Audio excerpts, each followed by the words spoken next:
कहने का मतलब ये है कि मैंने आपको बताया था ना वो बंदूक वाला, पता है सबको वो बंदूक वाला। तो जो बंदूक है उसको कैसे, उसमें गोलियां कैसे भर रहे हैं हम लोग, किस चीज़ की गोलियां भर रहे हैं, कितनी गोलियां भरनी है, क्या हमें बारूद रखना है, ये सारा कॉन्सेप्ट इसके अंदर बताएंगे। ठीक है, वो चीज़ है। अब एमएमसी का मतलब मिरर मार्केट कॉन्सेप्ट। देखो ये मेरा अपना बनाया हुआ है, इसलिए जो भी मैं बताऊंगा वो अलग होगा दूसरों से। मैं आपको बेस्ट चीज़ बताऊंगा। देखो मैं बैठा हूँ इंस्टीट्यूशनल एनालिस्ट के सामने, ठीक है, तो वो जिस तरीके से यूज़ करते हैं इन सब चीज़ों के बारे में मैं आपको उस कॉन्सेप्ट से बताऊंगा। गूगल, चैट जीपीटी, एआई पे क्या लिखा है उससे मुझे कोई लेना देना नहीं है, क्योंकि मार्केट में वो नहीं बैठते, मार्केट में हम लोग बैठते हैं। ठीक है। हेजिंग का मतलब होता है कि जब हम लोग अपनी किसी पोजीशन को पोजीशन को रिस्क फ्री करने के लिए, रिस्क फ्री करने के लिए रिवर्ट में चलना शुरू करते हैं, रिस्क फ्री करने के लिए रिवर्ट में करना शुरू करते हैं। देखो मैं जो ये सिस्टम बता, पहले तुम समझे नहीं, मैं तुम्हें ये समझना पड़ेगा कि ये किस एरिया का पार्ट है, हेजिंग किस एरिया का पार्ट है, किस एरिया का पार्ट है।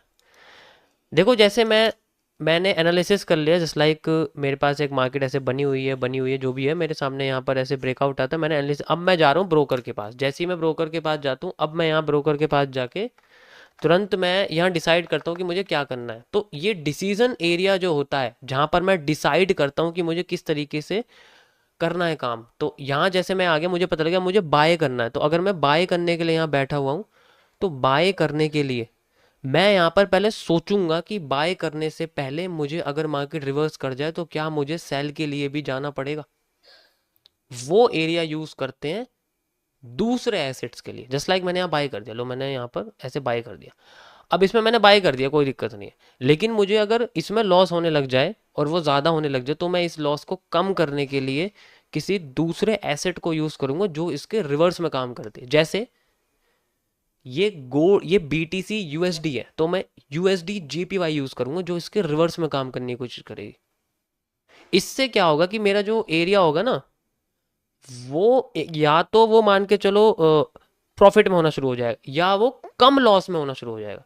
वो ज़्यादा लॉस में नहीं होगा, वो या तो कम लॉस में करेगा या प्रॉफिट में करेगा, वो ज़्यादा लॉस में नहीं करने वाला, क्योंकि एक ना एक मूव तो किसी ना किसी करेंसी में आएगा, फेवर में आएगा, अगेंस्ट में आएगा, और उसके बेसिस पे मेरे को स्टॉप लॉस और मेरा लॉस जो है ना सारा जो है ना कैलकुलेट होता है। अभी मैं आपको समझाऊँ कैसे होता है, किस तरीके से इसको बहुत बड़े लेवल की चीज़ है ये, कैसे कैसे बड़े इन्वेस्टर्स को यूज़ करते हैं अपनी फेवर में डालने के लिए।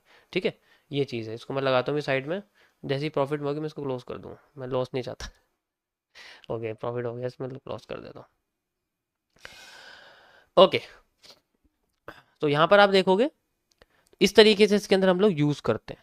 सो अब समझ में आ गया कौन कौन से एरिया में इसको यूज किया जाता है। अब रिवर्ट का मतलब, जैसे एग्जाम्पल के लिए मेरे पास ना एक, मैंने गोल्ड के अंदर एक पोजीशन ली हुई है और अभी मैंने ली है, तो मैं कोई गोल्ड की पोजीशन लेता हूं तो उसके अंदर मैं क्या डिसीजन मेकिंग करता हूं, सबसे पहले आपको ये समझना पड़ेगा। देखो ये सारा खेल ना मार्केट में टेक्निकल एनालिसिस के बेसिस पे होता है, ये इसमें साइकोलॉजी काम नहीं करती है, this is not for the psychology, इसमें साइकोलॉजी का कोई लेना देना नहीं है, ये सिर्फ फंडामेंटल या टेक्निकल एनालिसिस के बेसिस पे होता है। बेसिकली इसके अंदर हमें क्या चाहिए, किसी भी चीज़ का डेटा चाहिए होता है, डेटा एनालिसिस, यानी कि आप कह सकते हो टेक्निकल एनालिसिस जिसे हम लोग कहते हैं, वो सारा कॉन्सेप्ट इसके अंदर यूज होता है। मतलब इंडिकेटर बेस्ड स्टार्टिंग में ये चीज़ ली जाती है क्योंकि ये बहुत बड़ा होता है। अब हमने डिसीजन लिया कि मार्केट में किसी एक एरिया तक गोल्ड जा सकती है, मुझे पता है मुझे मार्केट में गोल्ड से 5,000 पॉइंट का मूव मिलने वाला है। ठीक है, क्या मिलने वाला है, ध्यान से सुनना, मैं तुम्हें समझाऊंगा ना, बहुत डीप की चीज है, ध्यान से समझना। मुझे 5,000 पॉइंट का गोल्ड में मूव मिलने वाला है, लेकिन इसमें मुझे पता लगता है according to my supply demand MMC के अंदर, तो मार्केट में मुझे डायरेक्ट 5,000 का मूव नहीं मिलेगा। ठीक है, डायरेक्ट 5,000 का मुझे सबसे पहले मार्केट में डाउन साइड में मार्केट 8,000 नीचे जाती हुई दिखती है। ये जो 8,000 पॉइंट नीचे जाती दिख रही है, उसके बारे में मैं जानता नहीं था। मैं जानता था कि मार्केट आएगी, वो कम से कम 2,000 पॉइंट तो जा सकती है, तो 2,000 पॉइंट तक जाएगी, लेकिन मैं अपना स्टॉप लॉस नहीं लगाऊंगा। I will not place the stop loss. Hedging में स्टॉप लॉस नहीं होता।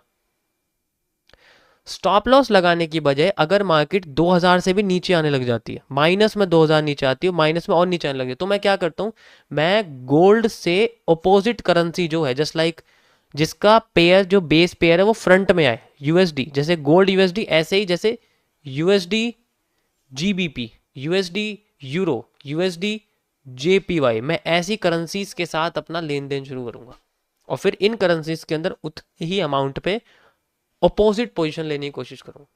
मैंने इसमें सेल लिया, मैं उसमें बाय लूंगा। सॉरी, इसमें मैं सेल, इसमें भी मैं मतलब इसका ग्राफ उलट जाता, इसमें ही मैं सेल लेने की कोशिश करूंगा। इसमें भी मैं सेल लूंगा क्योंकि आ, अगर ये गिरेगी तो वो उठेगी।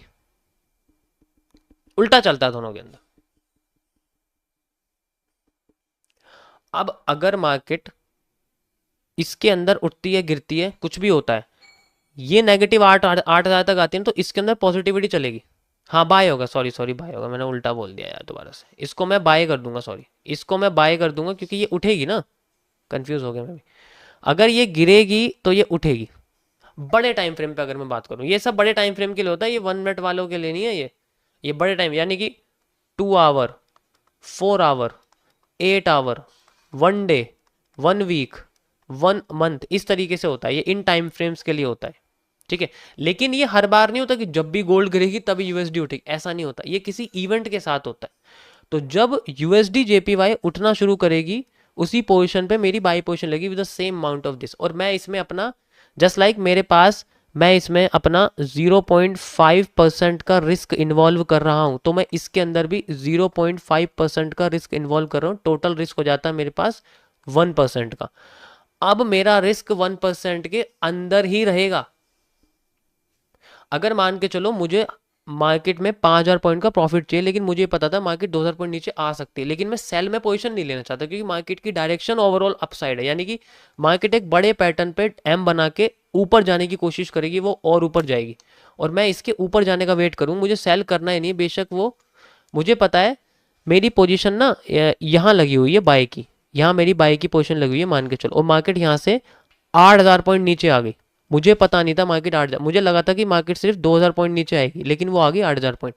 अब ये जब और नीचे आ गई तो यूएसडी जेपीवाई का जो ग्राफ था, जो ऐसा बन रहा था, वो अपने आप को ऊपर लेके चला गया। यानी कि एक साइड से तो मेरा नेगेटिव हो रहा था, दूसरी साइड से मेरा पॉजिटिव हो रहा था, तो इसमें मेरा लॉस नहीं हो रहा था।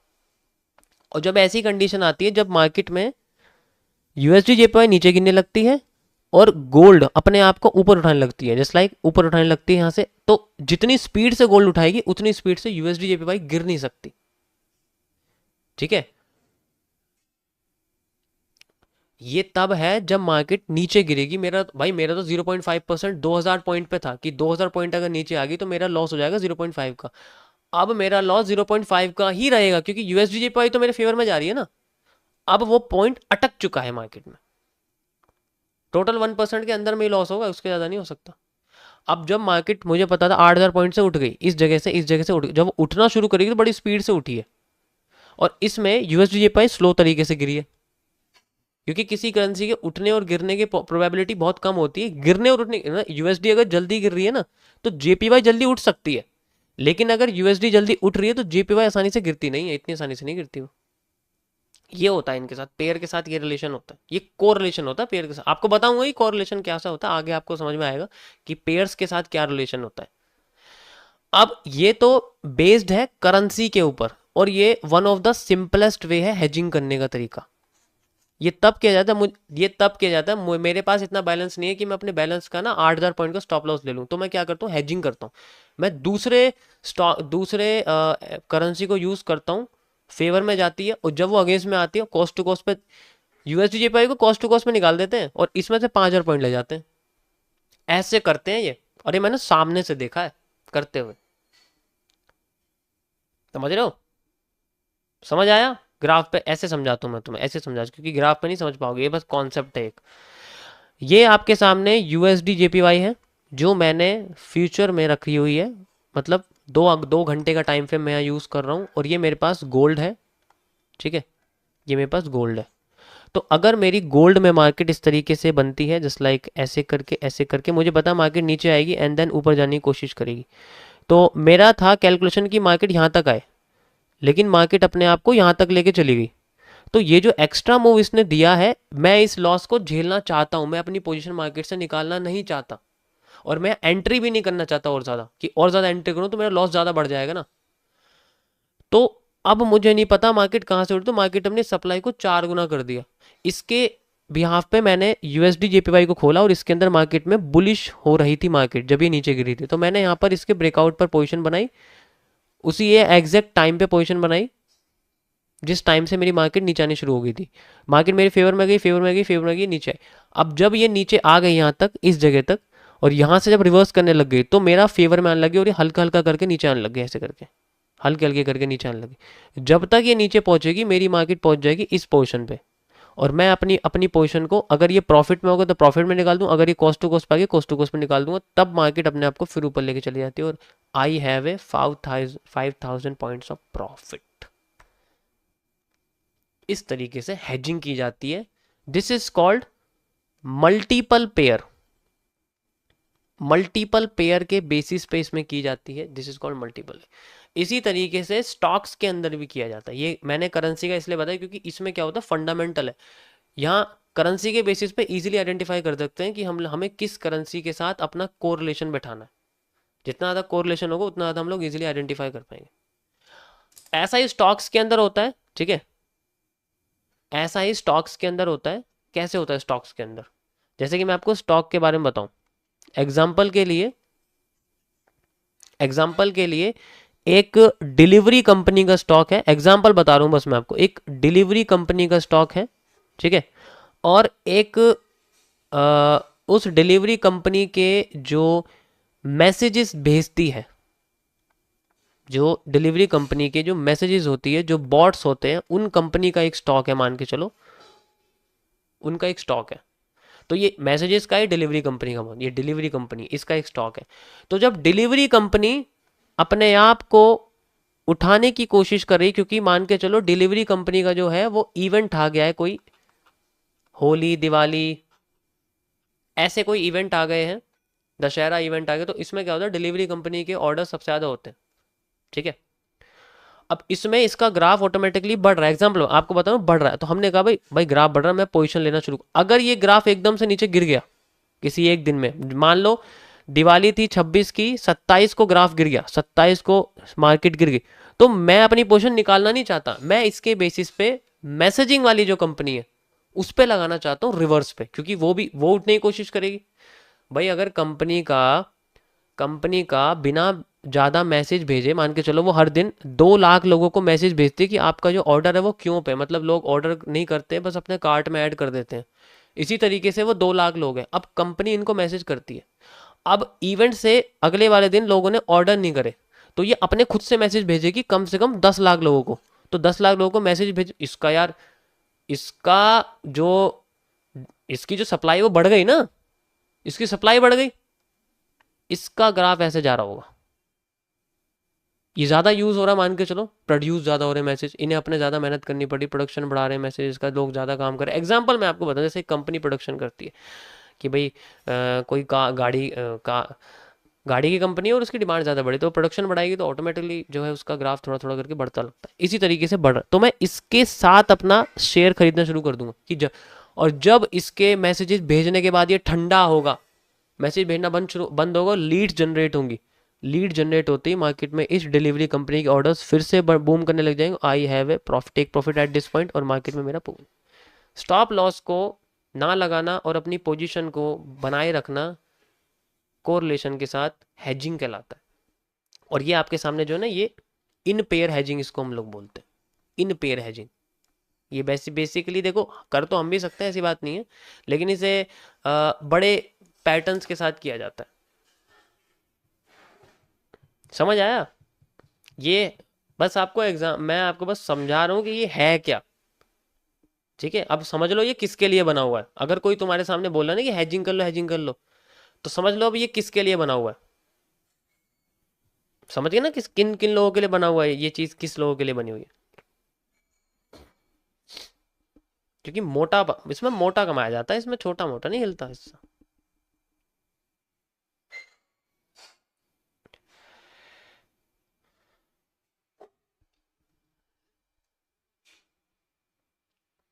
ये समझ आ गया।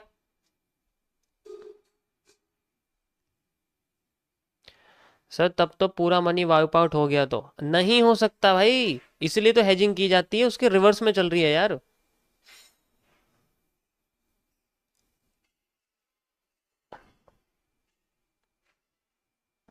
समझ रहे हो।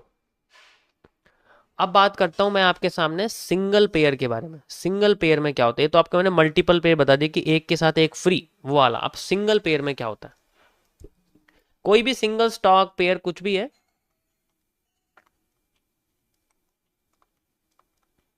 सिंगल पेयर या सिंगल स्टॉक कुछ भी हो सकता है। कैसे समझते हैं इसको, ये मतलब जैसे मान के चलो मार्केट अपने आप को लेके जा रही है इस तरीके से, और मैंने यहाँ पर मार्केट में सेल साइड लगा दी दोबारा, तो मार्केट नीचे आती है मेरे साथ फेवर। अब वो यहाँ से रिवर्स करना शुरू करेगी, मैं जानता हूँ, तो मैं ये पोजीशन क्लोज नहीं करूंगा। ध्यान से सुनना मेरी बात, मैं ये वाली जो सेल साइड की पोजीशन है इसको मैं क्लोज नहीं करने वाला। मुझे पता है मार्केट ऊपर आके फिर नीचे जाएगी, क्योंकि उसकी सप्लाई यहां तक खत्म होती, मैं अपना एमएमसी यूज करूंगा, सप्लाई डिमांड के बेसिस पे, एमएमसी के बेसिस पे मुझे पता लगा कि मार्केट में सप्लाई यहां तक है। और ये तो जो है एरिया के हिसाब से है, हर बार ऐसा नहीं होता, लेकिन ज़्यादातर टाइम ऐसा हो जाता है। यहाँ मैंने सेल किया हुआ है, अब मार्केट ने जितनी यहाँ से लेके यहाँ तक डिमांड दी, मैंने यहाँ पर दोबारा से एक बाय साइड की पोजीशन बनाई। अब मैंने क्या करा, सेल साइड को क्लोज नहीं करा, क्योंकि मुझे सेल साइड का प्रॉफिट चाहिए यहाँ तक का, डायरेक्ट नहीं आएगी ये मैं भी जानता हूँ। तो मैं क्या करूँगा, हैजिंग का यूज़ करूँगा।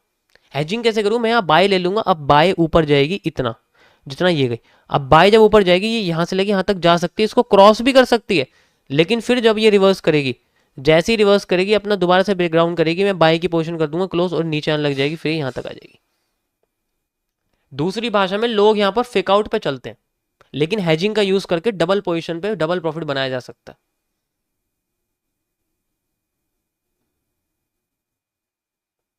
समझ आया।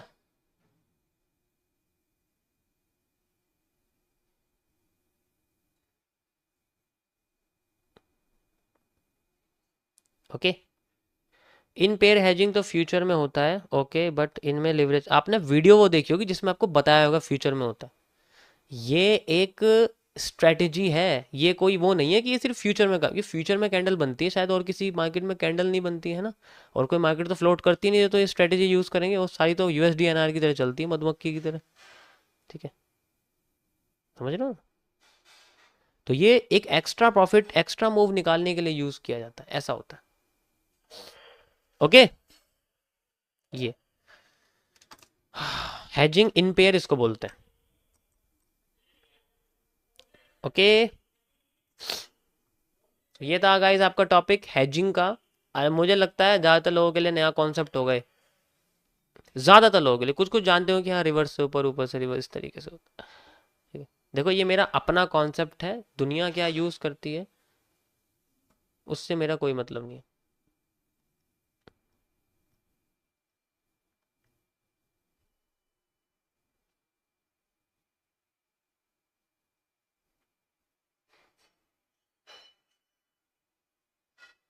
लीवरेज चेंज नहीं कर सकते ना हम लोग, अगर हमने लीवरेज चेंज कर दिया, तो उसमें जो दूसरी वाली पोजीशन है वो ज़्यादा प्रॉफिट देगी, या ये वाली पोजीशन ज़्यादा लॉस करेगी। लीवरेज चेंज नहीं कर सकते हम लोग, लीवरेज जो स्टार्टिंग में वही रखना पड़ता है। ठीक है, डिपेंड करता है कि अगर वो अगर लीवरेज जीरो पे है तो ज़्यादा बेटर है। ये हाईएस्ट एक्यूरेसी के लिए यूज़ किए जाते हैं लीवरेजेस।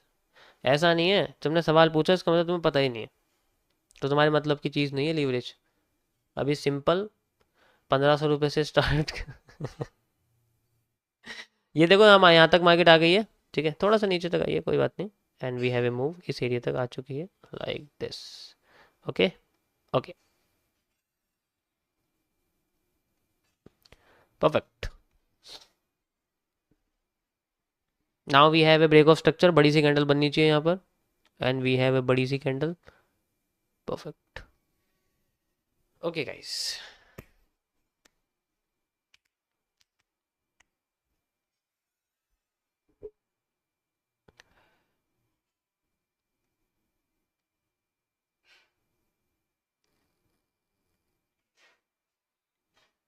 हम्म।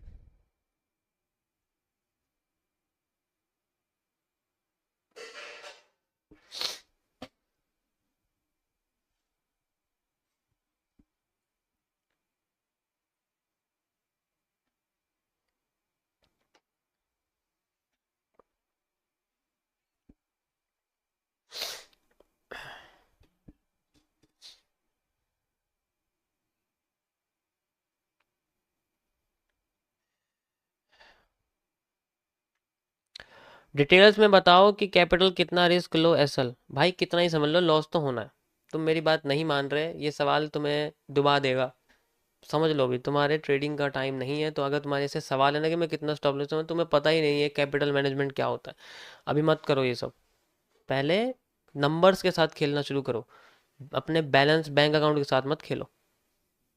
एक कहानी सुनाता हूँ तुम्हें, सुनाऊँ? ठीक है, वो सुनाऊंगा कि जो होना होता है ना वो होके रहेगा।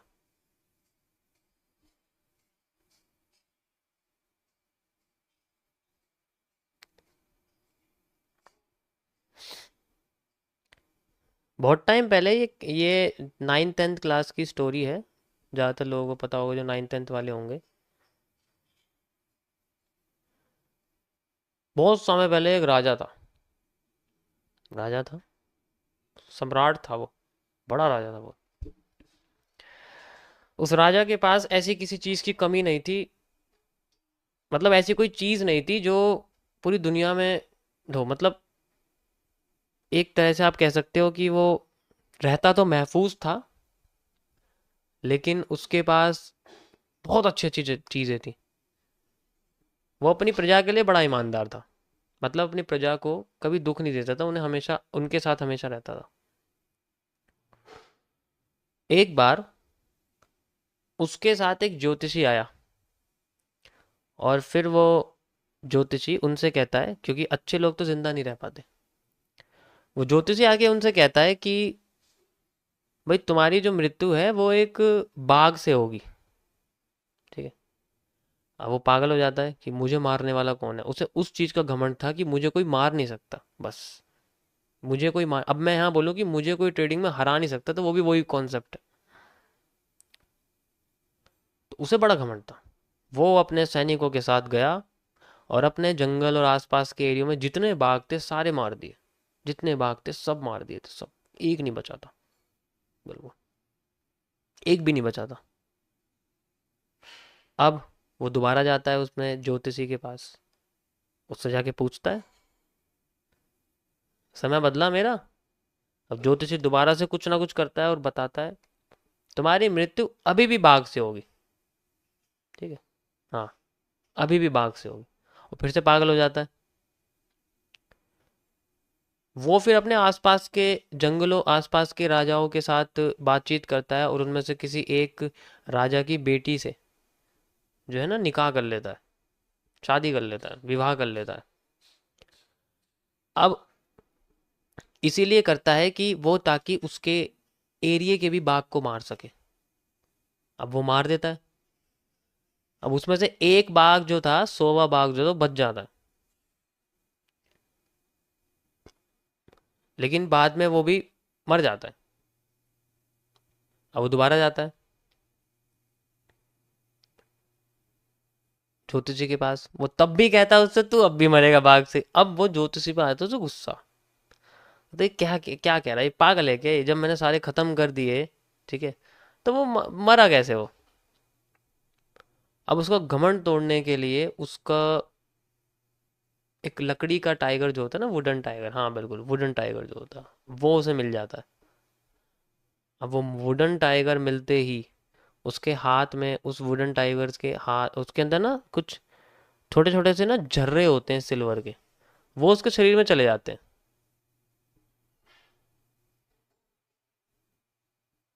और वो राजा पड़ जाता बीमार, और कुछ टाइम बाद राजा मर जाता है। तो कहानी का शीर्षक ये है कि हमें कभी भी ना किसी भी चीज़ को हल्के में नहीं लेना चाहिए, और किस चीज़ की ज़रूरत और कौन सी बीमारी किस तरीके से आए कुछ पता नहीं। उसने ये नहीं बताया था कि वो जो टाइगर है वो लकड़ी का है या जिंदा है। अब उसके चक्कर में उसने कितने जानवरों को मार दिया, कितना ज़्यादा सोचो बुरी वाली चीज़ है।